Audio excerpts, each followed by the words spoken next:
मूल व्यंजनों में स्पर्श व्यंजन, अंतस्थ व्यंजन और ऊष्म व्यंजन आते हैं। स्पर्श व्यंजनों की संख्या 25, अंतस्थ की 4, 25 और 4 29, ऊष्म की संख्या 4, 29 और 4 कितने हो जाते हैं? 33 हो जाते हैं। आपसे यह प्रश्न पूछ लिया जाए कि मूल व्यंजनों की संख्या कितनी है, तो 33:07 बज रहे हैं। और उधर से, किधर से? उधर से जो मैसेज आ रहे होंगे ना, बाबू कहां हो, तो वो काहे में लिखे आ रहे होंगे? बाबू कहां हो। तो एक्चुअली में बात तो हिंदी में हो रही है, पर जो ये बाबू कहां हो ये लिखा हुआ जो आ रहा है वो किस में लिखा हुआ आ रहा है? रोमन में लिखा हुआ। दोस्तों कैसे हैं आप सब? राम जी की पाठशाला में आपका बहुत बहुत स्वागत है। उम्मीद करता हूं आप सब अच्छे होंगे और आपकी तैयारी बहुत ही बेहतर ढंग से चल रही होगी। आप सबको पता है कि अभी यूपी में खासकर लेखपाल की वैकेंसी आपके सामने है और आपके सामने है उत्तर प्रदेश पुलिस कांस्टेबल की भर्ती, और आपके सामने एक और बड़ी भर्ती है जो शिक्षक भर्ती के नाम से जानी जाती है, जिसको यूपी टेट कहते हैं, या और भी कोई भर्ती हो जिसके सिलेबस में हिंदी आता हो, तो आज उन सब के लिए हम एक बार फिर से हिंदी को पढ़ना और पढ़ाना शुरू कर रहे हैं। आज का हमारा टॉपिक है वर्ण विचार या वर्णमाला। आप सबको पता है कि YouTube पे आपको ज्यादातर वीडियोस मिल जाएंगी, वो एक ही वीडियो में, आधे पौने घंटे की वीडियो में वर्णमाला या वर्ण विचार को समाप्त कर देते हैं, पर हम ऐसा बिल्कुल भी नहीं करेंगे। हम 3 से 4 वीडियो इसकी रखेंगे। जैसा आप सबको पता है कि मैं वीडियोस छोटी रखता हूं बट सॉलिड और दमदार रखता हूं, क्योंकि छोटी वीडियोस में समय भी बहुत कम लगता है और अच्छी चीजें समझ में आ जाती हैं। तो आज हम वर्ण विचार को समझेंगे। वर्ण विचार में सबसे पहले हम वर्णमाला, वर्ण लिपि और संख्या के बारे में समझेंगे। यहां से बहुत सारे प्रश्न बनते हैं, चाहे आप किसी भी परीक्षा में बैठ रहे हो, ठीक है। तो अभी देखिए, साथ में एक चीज और बता देता हूं, आगे बढ़ने से पहले एक दो चीजें और बता देता हूं, धैर्य से आप इन चीजों को सुन लीजिए। इंपॉर्टेंट चीजें क्या है कि आपको जीएस की भी क्लास अभी मिलने वाली है और 1-2 क्लासेस और शुरू होने वाली है। तो यदि आप चैनल पर पहले बार आए हैं तो ये आपके लिए निःशुल्क शिक्षा का एक सर्वोत्तम प्लेटफॉर्म हो सकता है। आप इस चीज को जरूर देखिए। तो वर्ण विचार के बारे में बात करना शुरू करते हैं, वर्णमाला के बारे में बात करना शुरू करते हैं। आप सबको पता है कि जो हिंदी भाषा है या अंग्रेजी भाषा है, कोई भी भाषा होती है, उसकी अपनी एक लेटर सीरीज होती है, अपनी एक वर्णमाला होती है, यानी कि वर्णों की माला। क्या? वर्णों की माला। अब आपसे परीक्षा में कई बार पूछ लिया जाएगा कि वर्णमाला क्या चीज होती है, तो आपके दिमाग में आ जाएगा, आप एकदम बोल दोगे कि वर्णों की माला, ठीक है। अब आपसे पूछ लिया जाएगा वर्ण विचार, तो आप क्या बोलोगे? वर्णों का विचार, ठीक है। तो वर्णों का विचार थोड़ा सा कह सकते हैं, पर वर्णमाला बहुत हद तक सही मायने में बैठती है। तो वर्णमाला के बारे में हम बात करें तो आपसे डायरेक्टली पेपर में क्वेश्चन कई सारे मैंने भी देखे हैं, मैं भी प्रैक्टिस वगैरह सब कराता रहता हूं, पिछले अभी एसआई का एग्जाम हमने कराया, तो उस एसआई के एग्जाम में भी ये क्वेश्चन काफी बार देखने को मिले कि वर्णमाला क्या है। तो आपको सीधे जवाब दे लेना है वर्णों का क्रमबद्ध, क्या? वर्णों का क्रमबद्ध समूह, यानी कि वर्ण जो होते हैं वो जब एक क्रमबद्ध यानी कि एक क्रम में बंधे हुए रहते हैं और एक समूह का निर्माण करते हैं, एक ग्रुप का निर्माण करते हैं, तो उसको वर्णमाला कहा जाता है। तो वर्णों का क्रमबद्ध समूह वर्णमाला कहलाता है। या आपको कई बार दूसरा ऑप्शन में मिलता है, वहां पर क्रमबद्ध नहीं रहता, वहां पर रहता है वर्णों का व्यवस्थित समूह, यानी कि वर्ण जब एक व्यवस्था के साथ किसी समूह में एकत्र होते हैं तो उसको वर्णमाला कहा जाता है। वर्णमाला का मतलब है वर्णों का एक व्यवस्थित या क्रमबद्ध समूह वर्णमाला कहलाता है, या वर्णों की एक माला, ये भी आप वर्णमाला के बारे में कह सकते हैं। अब बात करते हैं शब्द जो है ये वर्ण, ठीक है। अब वर्णमाला में भी क्या है? वर्णों की माला। तो अब हमको डिस्कशन करना पड़ेगा कि भाई वर्ण क्या चीज होता है, हमको ये चीज डिस्कशन करनी पड़ेगी, इस चीज को भी समझना पड़ेगा कि वर्ण क्या चीज होता है। तो जब भी हम वर्ण शब्द की तरफ जाते हैं तो वर्ण शब्द क्या है? आपका अनेकार्थक है। कैसा है?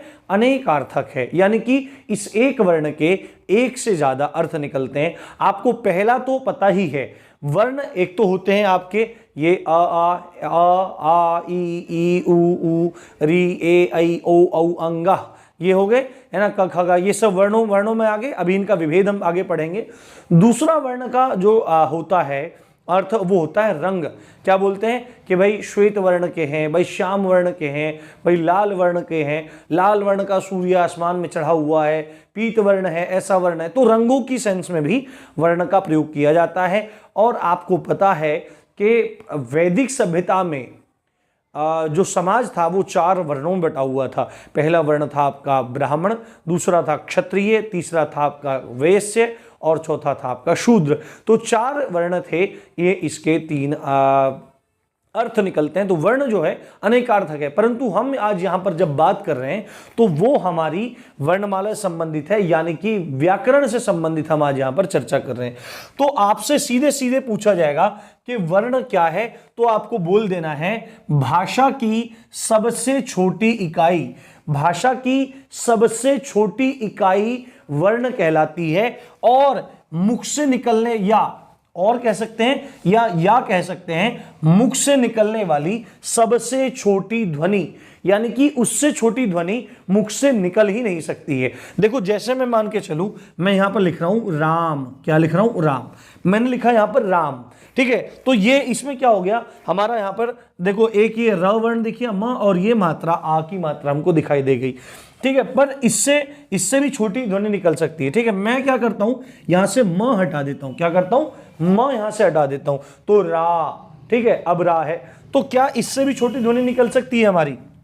ये देखो आ भी हटा देता हूं। उसके बाद है यहां पे र। क्या है? र। क्या र से भी छोटी ध्वनि निकल सकती है? तो हम अभी समझने के माध्यम से कि भाई र से छोटी तो ध्वनि निकलेगी नहीं।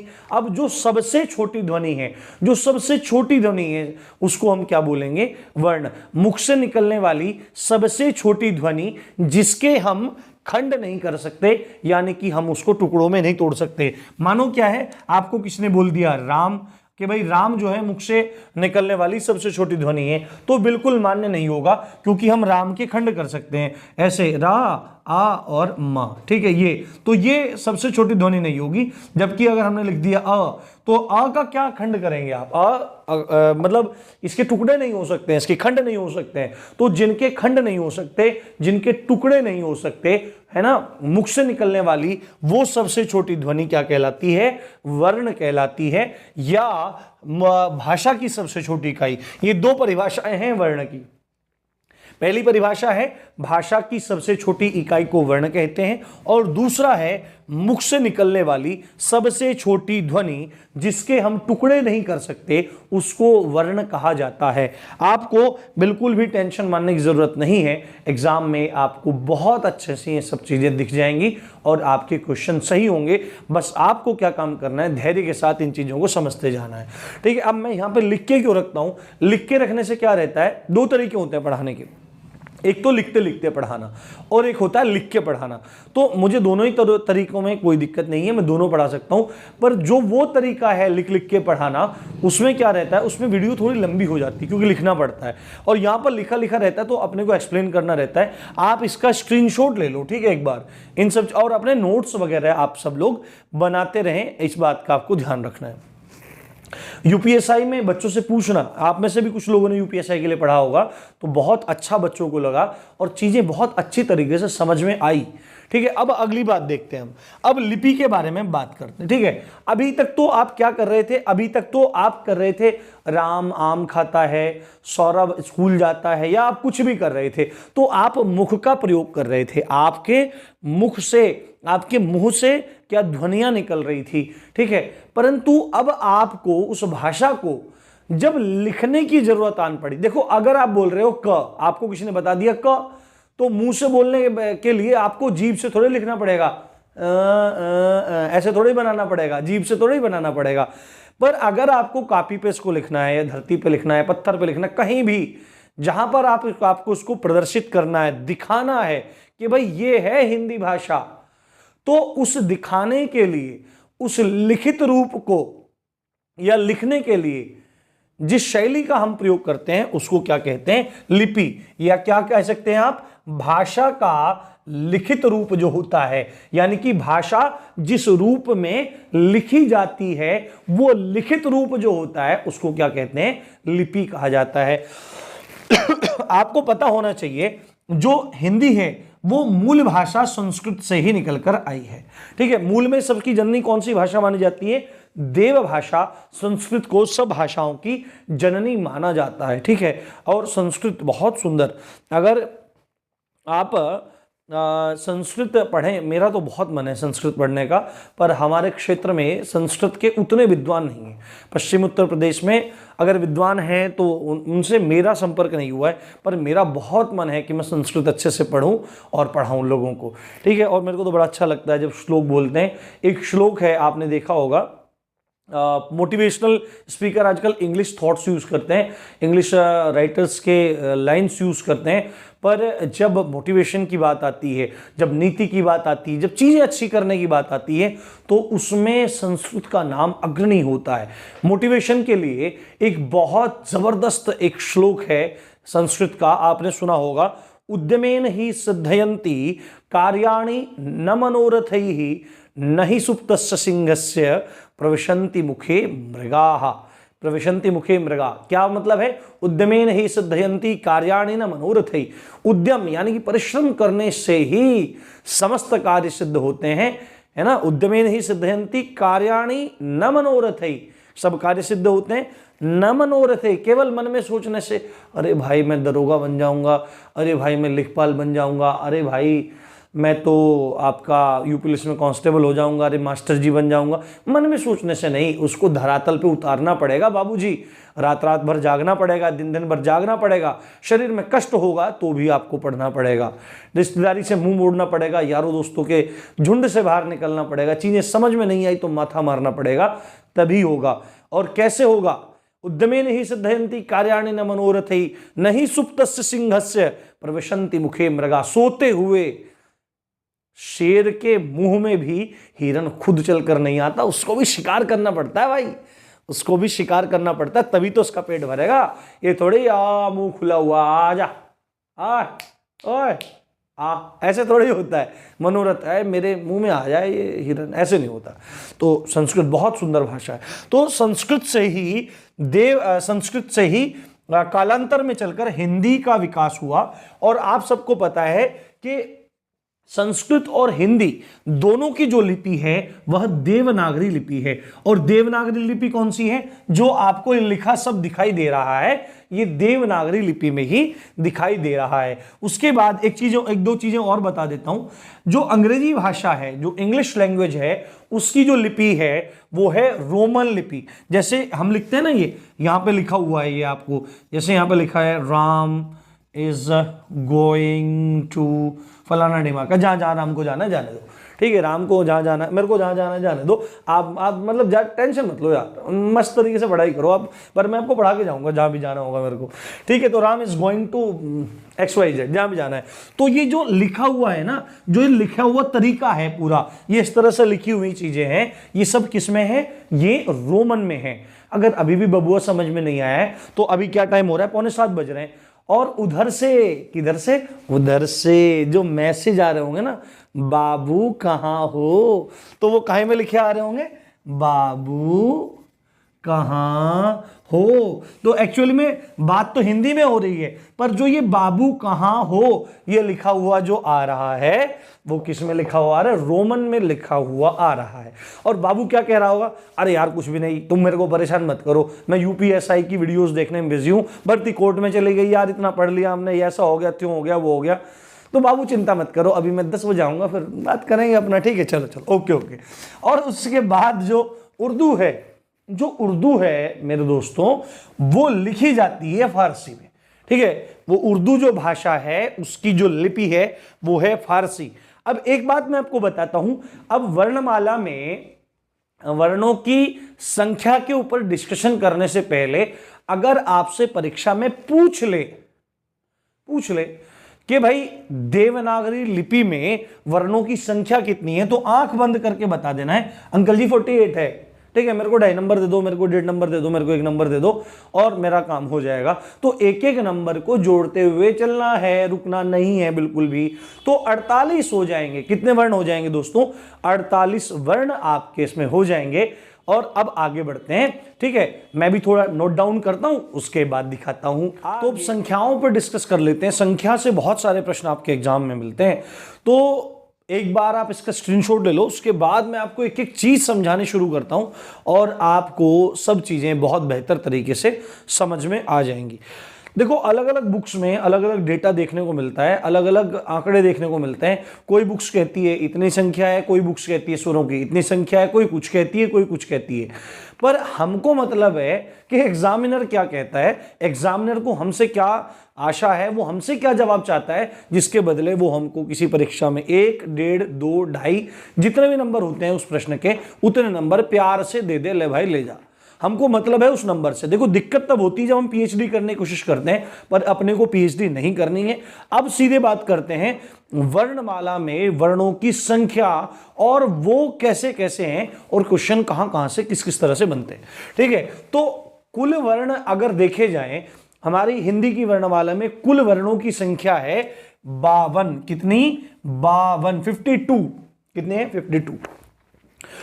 देवनागरी में अगर पूछा जाए कि देवनागरी में वर्णों की संख्या कितनी है, तो आंख बंद करके 48 लगा देना है। पर अगर आपसे पूछा जाए कि हिंदी में वर्णों की संख्या कितनी है हिंदी वर्णमाला में, तो आपको बता देने हैं 52।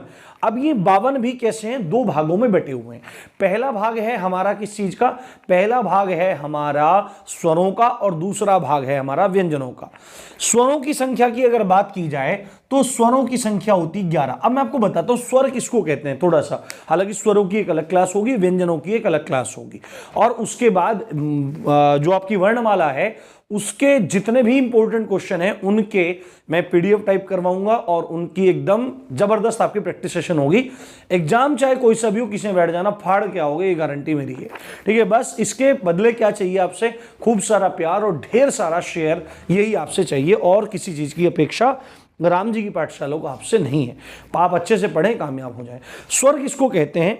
स्वर कहते हैं ऐसे वर्णों को जिनके उच्चारण के लिए हमको किसी और चीज की आवश्यकता नहीं पड़ती है या और किसी वर्ण की सहायता न लेनी पड़े, जिनका उच्चारण स्वतंत्र रूप से मुख से होता है, जो स्वतंत्र रूप से मुंह से निकलते हैं, उनको स्वर कहते हैं, ठीक है। और इन स्वरों की संख्या कितनी है? इन स्वरों की संख्या है 11। कितनी? 11 संख्या है। अब 11 संख्या हो गई। अब उसके बाद बात करते हैं व्यंजनों की। व्यंजन किसको कहते हैं? व्यंजन उन वर्णों को कहते हैं जो स्वरों की सहायता से बोले जाते हैं। किनको बोलते हैं? स्वरों की सहायता से बोले जाते हैं। आप यहां पे देखो, सबसे पहला स्वर लिखा हुआ अ। तो अ जो है वो सिंपली है, आप सिंपल है, आप डायरेक्टली बोल देंगे अ। अब अ को बोलने में आपको किसी और वर्ण की आवश्यकता नहीं पड़ी या किसी और चीज के सपोर्ट की आवश्यकता नहीं पड़ी, आपने डायरेक्टली बोल दिया अ। पर जब आप व्यंजनों को बोलने जा रहे हैं तो आप यहां पे देखो, यहां पे लिखा हुआ है व्यंजन क। क्या लिखा हुआ है? क लिखा हुआ है। तो क जो है एक्चुअली में उसमें महसूस करो, आप बोल के देखो। आप बहुत सारे लोग बोलते हैं कै कै, ऐसे क नहीं होता है, क होता है। क्या होता है? क।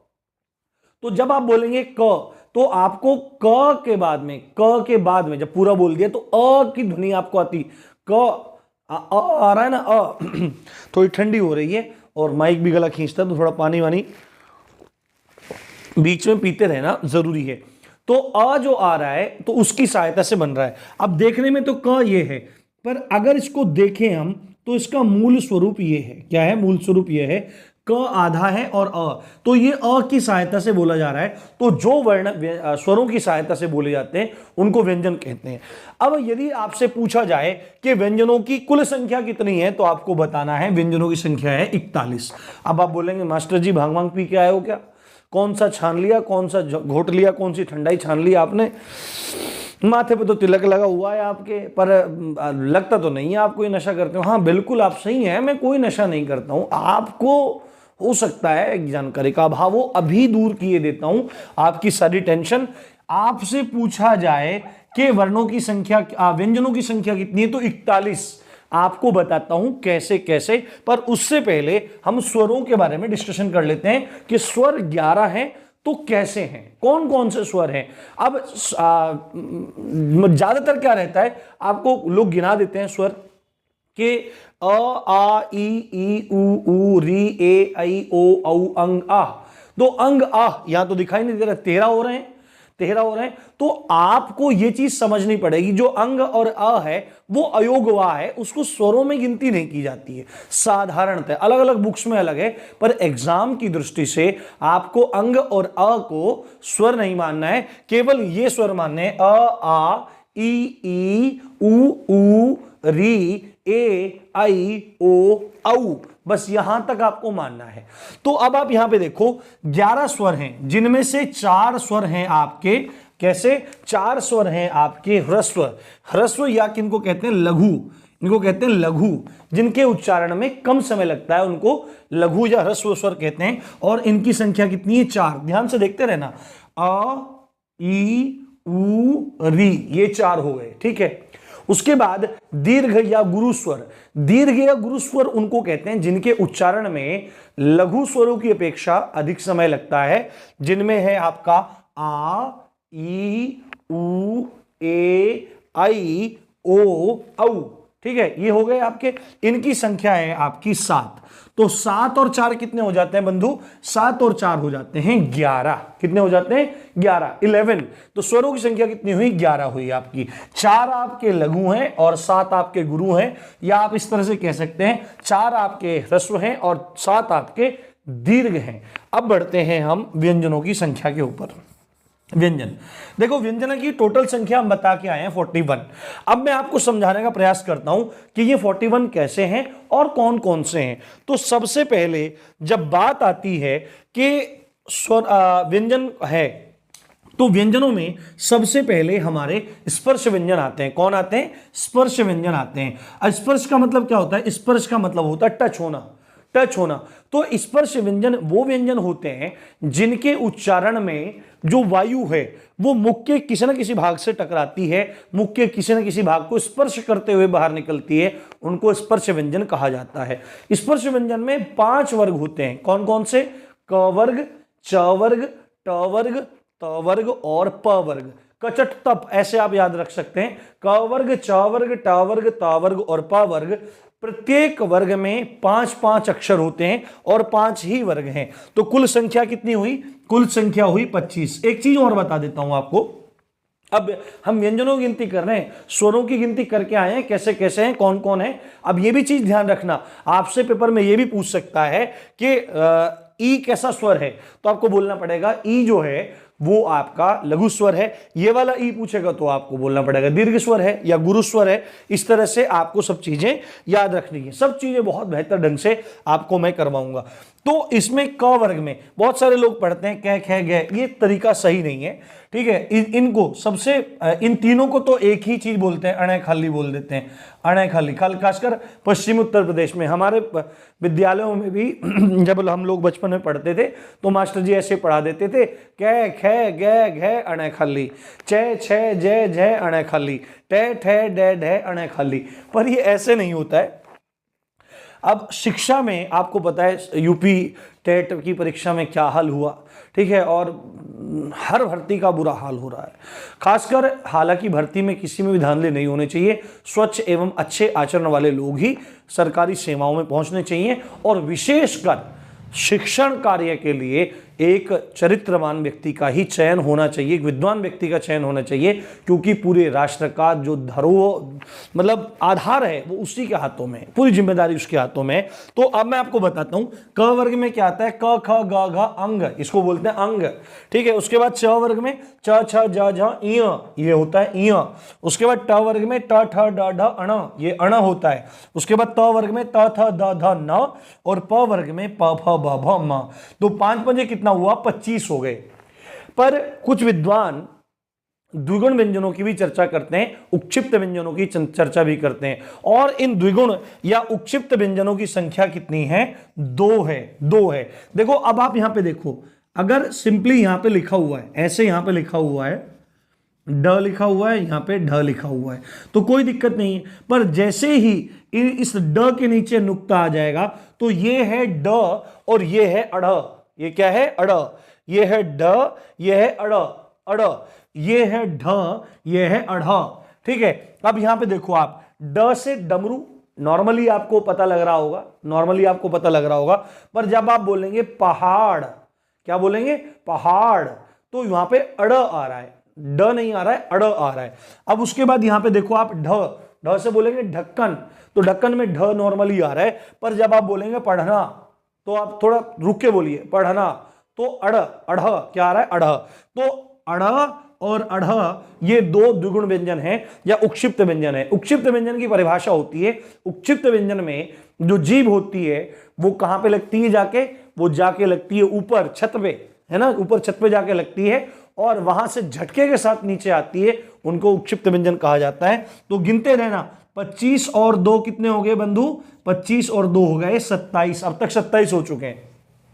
उसके बाद अगला नंबर आता है अंतस्थ व्यंजन का। किनका, अंतस्थ व्यंजन का। अंतस्थ व्यंजन कौन से होते हैं, स्थ, स्थ का मतलब स्थित, और अंतः का मतलब होता है, देखो एक तो है अंत, एक तो है अंत, अंत का मतलब होता है आखिरी, पर जब शब्द यूज हो रहा है अंतः, तो अंतः का मतलब होता है बीच में, अंदर, है ना, बीच में, अंदर।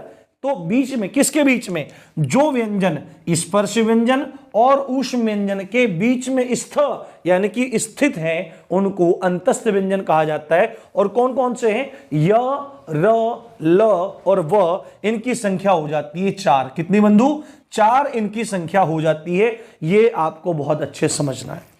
उसके बाद जो अगले व्यंजन आ जाते हैं उनको कहते हैं ऊष्म व्यंजन, है ना, ऊष्म व्यंजन इनको कहते हैं। ऊष्म व्यंजन क्यों कहते हैं, कि जब इनका उच्चारण करते हैं तो इनके उच्चारण के समय वायु जब मुख में घूमती है तो एक घर्षण उत्पन्न करती है, एक ऊष्मा को उत्पन्न करती है, एक ऊर्जा को उत्पन्न करती है, और उसी उष्णता के कारण, उसी गर्मी के कारण इनको ऊष्म व्यंजन कहा जाता है। और ये कौन से हैं, श, क्ष, सॉरी, श, श, स और ह, ये शलजम वाला श, ये षटकोण वाला श, उसके बाद ये सरल वाला स, और उसके बाद ह, ये ऊष्म व्यंजन है। तो ये हो गए आपके 4, ये हो गए आपके 4। उसके बाद अगर बात की जाए अगले व्यंजनों की, तो वह है संयुक्त व्यंजन। संयुक्त का मतलब होता है जुड़ जाना, संयुक्त का मतलब होता है जुड़ जाना, मिल जाना, आपस में आ जाना, संयुक्त व्यंजन। और संयुक्त व्यंजन में हमेशा 2 व्यंजन होते हैं।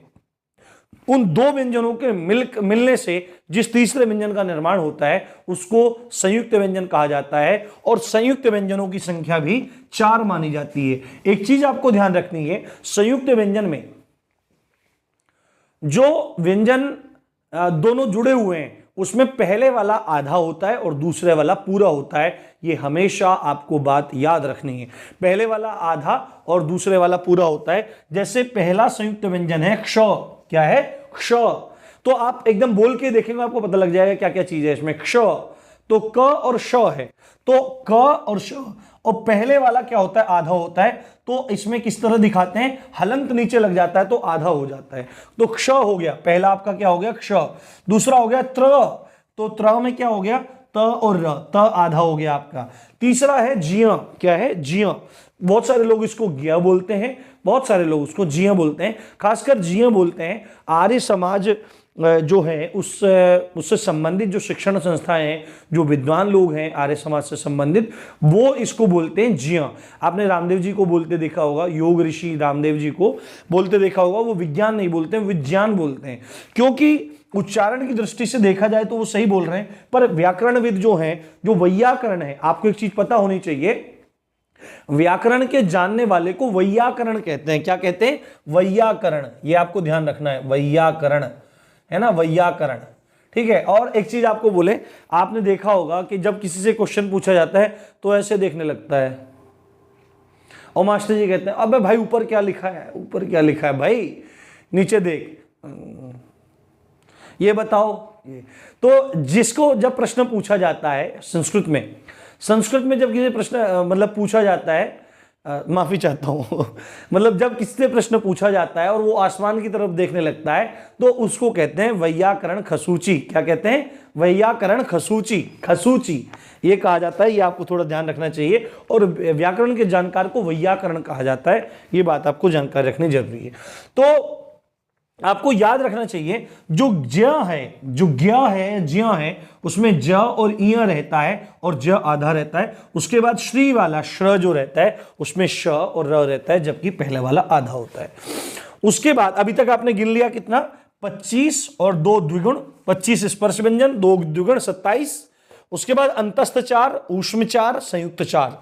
तो गिनती करो कितने हुए, 25 और 2 27, 27 और 4 कितना हुआ, 27 4 31, 31 और 4 35, 35 और 4 39 हो चुके हैं अब तक। और 2 हैं आगत व्यंजन जो अरबी और फारसी से आए हैं, वो है ज और फ, ज और फ। एको आप यहां देखो, एक लिखा हुआ है ज और एक लिखा है फ। तो जब इसके नीचे नुक्ता लग जाएगा, इस ज के नीचे नुक्ता लग जाएगा तो ये है ज और नुक्ता लगते ही हो जाएगा ज, ठीक है, ज। यहां पे है फ और नुक्ता लगते ही हो जाएगा फ, ठीक है। अब देखो मैं इसका अंतर बताता हूं, इनकी संख्या कितनी है, 2 है। पहले काउंटिंग पूरी कर लेते हैं। तो 25 और 2 27, 27 और 4 31, 31 4 35, 35 4 39, 39 2 41। तो परीक्षा में यदि पूछा जाए कि कुल व्यंजनों की संख्या कितनी है, तो कुल व्यंजनों की संख्या बता देनी है 41। परंतु यदि पेपर में पूछा जाए कि मूल व्यंजनों की संख्या कितनी है, मूल व्यंजनों की संख्या कितनी है, तो मूल व्यंजनों में कौन कौन आते हैं, मूल व्यंजन में आते हैं स्पर्श व्यंजन, अंतस्थ व्यंजन और ऊष्म व्यंजन। मूल व्यंजनों में स्पर्श व्यंजन, अंतस्थ व्यंजन और ऊष्म व्यंजन आते हैं। स्पर्श व्यंजनों की संख्या 25, अंतस्थ की 4, 25 और 4 29, ऊष्म की संख्या 4, 29 और 4 कितने हो जाते हैं, 33 हो जाते हैं। आपसे यह प्रश्न पूछ लिया जाए कि मूल व्यंजनों की संख्या कितनी है, तो 33 बता देंगे। व्यंजनों की संख्या पूछ ली जाए और मतलब वहां पे 41 और 33 ऑप्शन ना हो। देखो अगर आपसे पूछा जाए कुल व्यंजनों की संख्या कितनी है, तो 41 बता देंगे। मूल व्यंजनों की संख्या पूछी जाए तो 33 बता देंगे, ठीक है। दोनों का अंतर आपको समझना है। मूल व्यंजन में कौन कौन से हैं, स्पर्श व्यंजन है, अंतस्थ व्यंजन है, ऊष्म व्यंजन है। और यदि आपसे प्रश्न पूछा जाए कि व्यंजनों की संख्या कितनी है, ना कुल पूछे ना वो पूछे, तो ज्यादातर वहां पर आपको आंसर 33 देखने को मिलेगा। आपको वहां पे 33 लगा देना है। बट अगर पेपर में क्वेश्चन आ जाए कि व्यंजनों की संख्या कितनी है, तो 41 और 33 दोनों हो, तो आपको 41 को चूज करना है, क्योंकि हर चीज मैंने आपके सामने सिद्ध कर दी है। अब बात करते हैं आगत व्यंजनों की। आगत व्यंजन में ये ज है, ये ज है। दोनों का एक एक उदाहरण बताता हूं। एक जगह लिखा है सजा, क्या लिखा है, सजा, और एक जगह लिखा है सजा। दोनों में अंतर देख रहे हैं, एक ज है एक ज है। तो जो सजा है वो ऑर्नामेंटली यूज किया जाता है, सजावट के लिए, सुंदरता, सजावट है ना, सुंदरता। पर जो सजा यूज हो रहा है वो दंड देने के लिए शब्द यूज होता है, सजा। इसको सजा दो, सजा नो, इसको सजा दो नहीं, इसको सजा दो मतलब क्या, ऊपर से नीचे तक फूल से ढक दो, इसको दूल्हा बना दो, इसका यूं कर दो, इसका त्यों कर दो। पर इसको सजा दो, इसका मतलब टू पनिश, उसको दंड दो, उसको पनिश करो आप। ये इसका मूल अंतर है। तो कुल मिला के आपको सारी बात समझ में आई होगी, क्लियरली सब चीजें समझ में आ रही होंगी। आपकी लेखपाल के लिए क्लास कल से ही चल जाएगी, संभवतः कल से, नहीं तो परसों से आपका ग्रामीण परिवेश शुरू हो जाएगा। और उसके बाद साथ में आपकी एक क्लास और चलने वाली है जो जीएस की क्लास होगी सभी एग्जाम्स के लिए। और साइंस पढ़ाना शुरू करेंगे, साइंस में भी बायोलॉजी पढ़ाना शुरू करेंगे। बहुत सारी चीजें आपको मिलने वाली हैं। तो राम जी की पाठशाला जरूर जुड़े रहिए और ज़्यादा से ज़्यादा लोगों को शेयर कीजिए और अपना प्यार इस चैनल के साथ बनाए रखिए। इसी अच्छी बात के साथ आप देख रहे थे राम जी की पाठशाला। मैं हूँ राम भारद्वाज। जय हिंद, जय भारत।